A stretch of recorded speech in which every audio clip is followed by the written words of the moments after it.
this overnight success. So the noise in the kitchen will die down in a minute. It's just housekeeping, making sure everything is spick and span as they do, which is part of the service around here. So the overnight success typically looks something like this. But as someone here said, I'll step up here because it's easier for everybody to hear. So basically, we're down in the early stage, we're a bit of a startup, we go through the incubation, we get into a phase that we refer to as growth readiness. So we become ready to grow. So part of what you're going to be doing in the coming weeks here is getting ready to grow. Proving the product, growing revenue, building a team, all of these kind of things. Then we're going to get some investor interest. Hopefully we go out there and raise some money as part of our funding phase. Then the next thing that typically happens is we get into a massive growth phase because we raised that money, we're able to go to the next stage and keep moving on from there.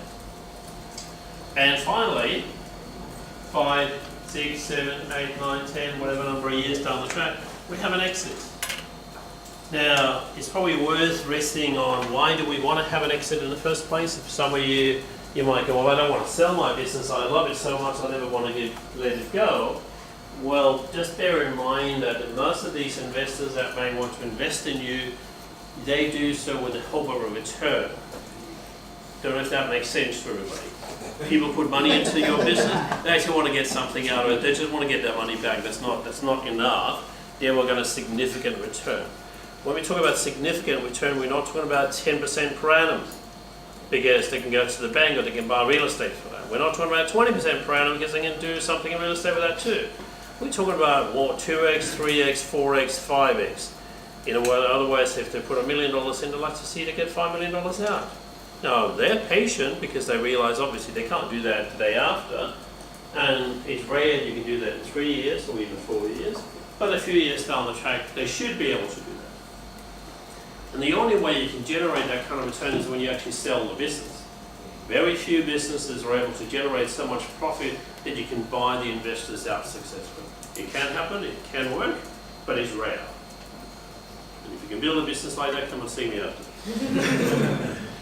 By the way, these slides here, in case you want to make sure you're not missing anything, they will be made available to all of you in a Dropbox that we're setting up next week. So you don't need to take pictures or anything like that. So this is a quick slide to indicate why this is so complicated, why there are so many things, because this is not even all of it, but this is some of the things that we need to worry about from an infrastructure perspective. How do we set everything up? So we need to have employment agreements, we need to have a CRM, we need to have a shareholders agreement, we need to have supply contracts, we need to have a website, we need to have our NDA, offices, brand, business plan. We need to get the top, we need to hire a team. Oh my God, that sounds complicated. Jesus, can we not do that? We need to have collaborators, we need to have supporters. As I said before, we could not do this without collaborators like we work, without working with the government. We may ever want to put a board together.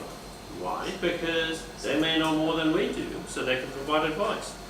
And so there are a lot of things, a lot of pieces in the puzzle in order to get to a point where you're successfully launching the business. Okay. So getting it funded, what does that actually mean? Well, most people look at a picture that looks roughly like this. And it's a very, what I would call myopic kind of picture. It's like looking at the screen about this close here. It's not very practical because it's not enough just to do some financial modeling, do an investor memorandum, create a pitch deck and go and raise some cash. It rarely works. It can work, but it rarely works. Mostly, you need a longer term approach to the whole thing and need to start much earlier. And for a lot of you will actually need to generate something really, really nice called revenue. Now, why do investors want to see revenue? Let's just make sure we really understand that very clearly. The reason investors want to see revenue is because it proves that the damn thing works. It's really basic. And it's not about whether you're making $1 million a year, but it's about can we made the first dollar. And it wasn't for your uncle, right? It's a real arm's length customer transaction. Because if you proposed hypothesis, how are we going to make some money? We've taken that into the market says, yes, we want to buy your stuff, can we have some more? Probably not the first go around, but this is typically a modification cycle. You have a couple of goes around the roundabout to get it right. It means that we can now, yes, we can prove, we can raise some revenue in the market. We know the cost of acquiring that revenue. We can then start building systems, processes, and procedures around that to basically, when we get funded, we've got the systems in place to scale the business with, because otherwise you're going to have the wheels fall off the billing card.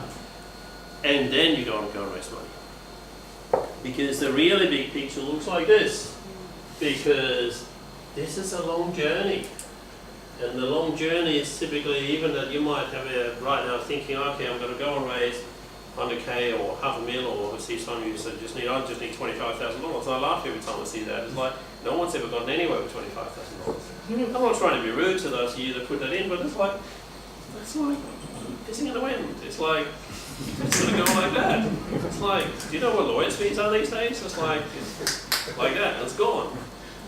Still another 25. Say what? Say again? You'll lose another 25. Exactly.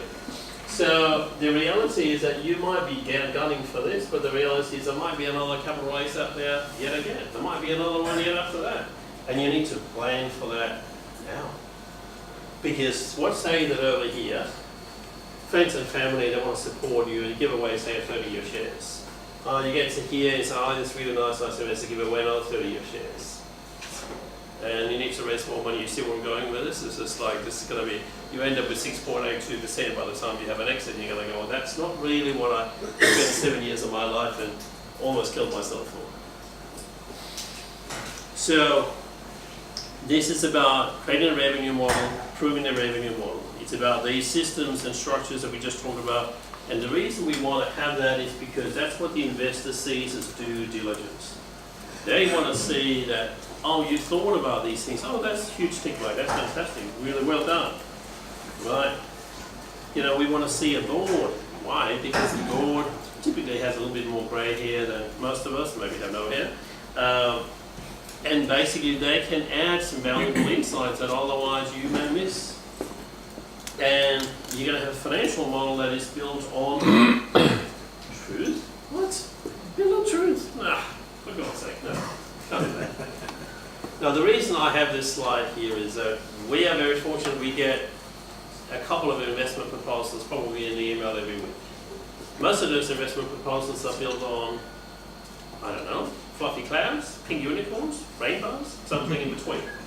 What I mean by that is a financial model where you start poking at it, you say, okay, so you're going to make $300,000 in Q2. And they go, oh yeah, okay. So how do you get to that number? I don't know, my accountant thought it was a good number. Go, okay. So how many widgets are you going to sell? We don't know that because we haven't figured out our price yet. We're going, so you're just going to sell some dollars. How the hell is it going to work? You can hear how this is not a very tenable argument to anyone that has any kind of financial sense. And the reality is that 2/3 of the financial or the investment proposals circulated out there are built on fluff. Oh, we're going to have a growth curve like this. It's going to go crazy. It's going to go into the skies. Okay, why? Oh, because that's what Google or Apple or someone else look like. You're going, you're neither. What are you thinking? Oh, no, but we think we're going to be just as great as they are. Well, that's good. You think that. Let's get some proof. And that's why this funny word truth is in there. So we're going to see a lot of acronyms today. I'll start firing off the first couple of ones. So an IM is an information memorandum, aka an investor memorandum. So basically it's a document, reasonably lengthy, typically 30 to 40 pages. Looks like PowerPoint slides, there's nothing wrong with that. That basically says this is why you, Mr. Investor, you should give us some money. PD is the pitch deck. So this is if you're standing here in front of a courtroom of people that want to give you money, you are in a situation where you are pitching.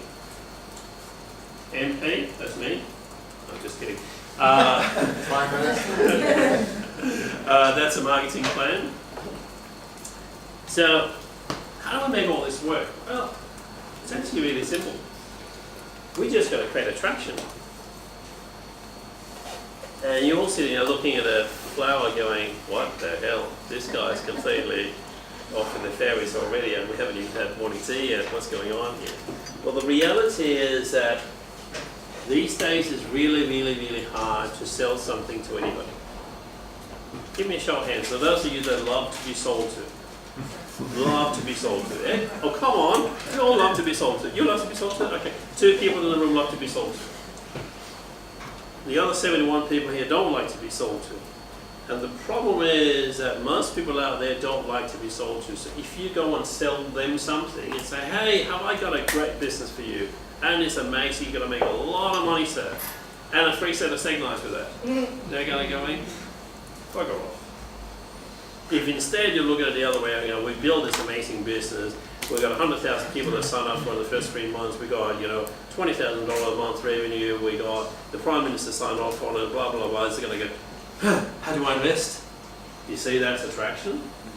It's just flipping the whole thing around. If you can't build attraction, you probably need to change the business.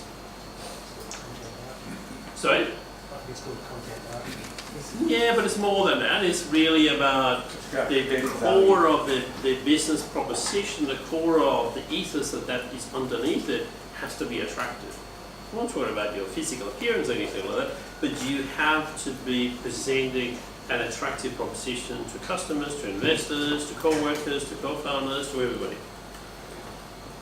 Because when you do, money's going to flow your way. It's a lot easier than you have someone that leans across the table and says, oh, that's really interesting, can I invest in your business? Than trying to do it the other way around. And you might right now going, well, that sounds like a complete fairy tale if someone ever say that about my business, but it's not, because I talk to business owners probably like once a week. Someone that says, yeah, the other day I had this conversation, I can't believe it, I met with so-and-so and he said, well, can I invest? And I wasn't ready for it. I said, that's fine, just take the money anyway. Sorry? You can always give it back. You can always give it back, if you haven't spent it yet, yes. So, as I said, it's about the relationship first, about the transaction second. So, in simple terms, this thing illustrates what we do, this thing illustrates why we're here, but also give you a story around what you're going to be doing over the next 10 weeks.